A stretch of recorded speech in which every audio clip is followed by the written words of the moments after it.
All right, it's a busy day. Thank you, Rich. July 31st, the trade deadline, the non-waiver trade deadline, expiring at 4 p.m. There's a sense of relief for some, not for all. The Marlins made some moves. We'll go through them, including the one that was completed after the game yesterday.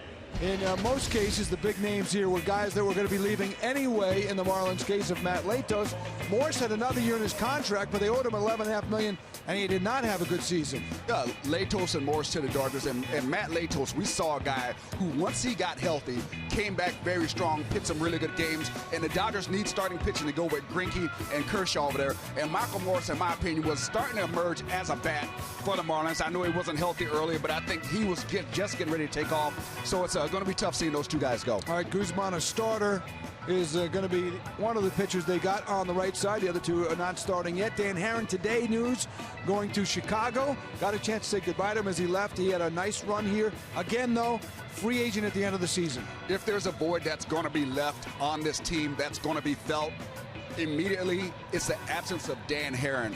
His professionalism, the way he prepared, the way he attacked hitters, just his inventiveness on the mound.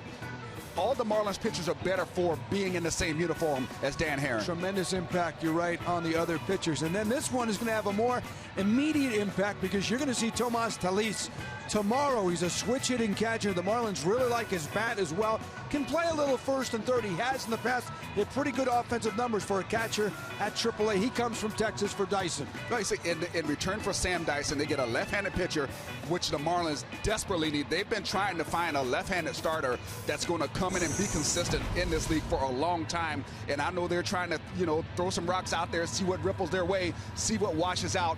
Ed should be one of those guys. But having a switch-hitting catcher, it's never can turn that down. The Marlins did not plan on subtracting Preston, but they did so in terms of now because of their record, right? Yeah, this is not how they drew this up. I think everybody over the offseason had intentions of this ball club being a good competitive ball club, but due to injury, due to subpar performance as well, they're in a position as sellers. And as a person in uniform on this team, you got to realize, yeah, you're playing in a situation right now where they've gotten rid of a lot of your guys, and it doesn't look like there's a lot of positivity, but you got to realize you made this bet. The underperformance by your guys, the lack of performance, the bad numbers, that put this team in that position. So now you just got to make it better the best you can.